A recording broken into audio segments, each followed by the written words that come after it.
ఈరోజు రాష్ట్రంలో వైఎస్ఆర్సీపీ పార్టీ ఒక పందా మారింది. ఇప్పుడు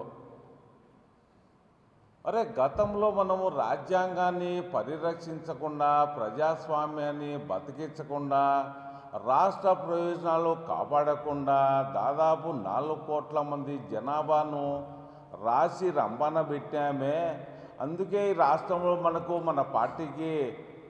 మన పార్టీతో సంబంధం లేదు అనే విధంగా ఈ రాష్ట్రంలో రాష్ట్ర ప్రజానికం తీర్పిచ్చారు కదా అని నాకు జ్ఞానోదయం కావాలి కదా అని జగన్మోహన్ రెడ్డి ఆలోచించకుండా కొత్త పద్ధతి మొదలుపెట్టాడు. ఆ డిఎస్సి గురించి మాట్లాడతాడు, పోలవరం గురించి మాట్లాడతాడు, క్యాపిటల్ గురించి మాట్లాడతాడు. ఆ పోలవరం ఈ రాష్ట్రానికి అవసరమే లేదంట.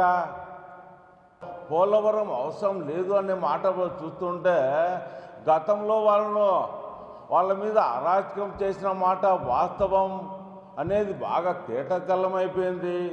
ఈ రాష్ట్రానికి పోలవరం ప్రాజెక్ట్ అనేది జీవనాడిని.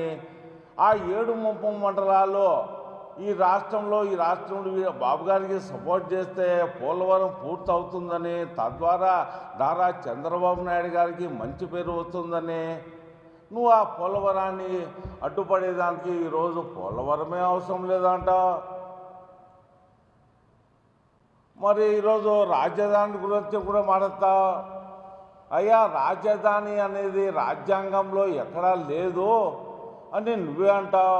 మళ్ళీ 2019 నుంచి 24 వరకు రాష్ట్ర ముఖ్యమంత్రిగా పనిచేసిన నువ్వే అన్నావు కదా, గతంలో 33,000 ఎకరాల భూమి తగ్గకుండా రాజధానికి కేటాయించండి, సవరించండి, నేను పూర్తిగా రాజధానికి అనుకూలమని చెప్పిన నువ్వు 3 ప్రాంతాలు అభివృద్ధి చేస్తాను, ఈ రాష్ట్రాన్ని 3 రాజధానులు చేస్తానని గుంటూరు నుంచి జీవో తీసుకొని మావిగన్ అని ఒక రాజధాని పెట్టచ్చు కదా అంటావు. ఏంది నువ్వేమన్నా తుగ్లకువా?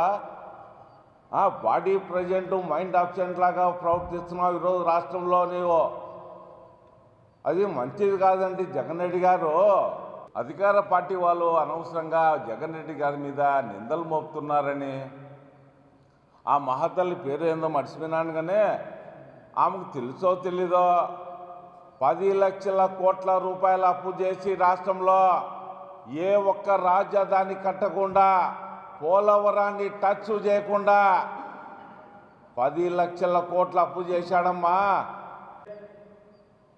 సంక్షేమాలకు ఏ విధంగా డబ్బు తెచ్చాడు, ఏ విధంగా 16,000 కోట్ల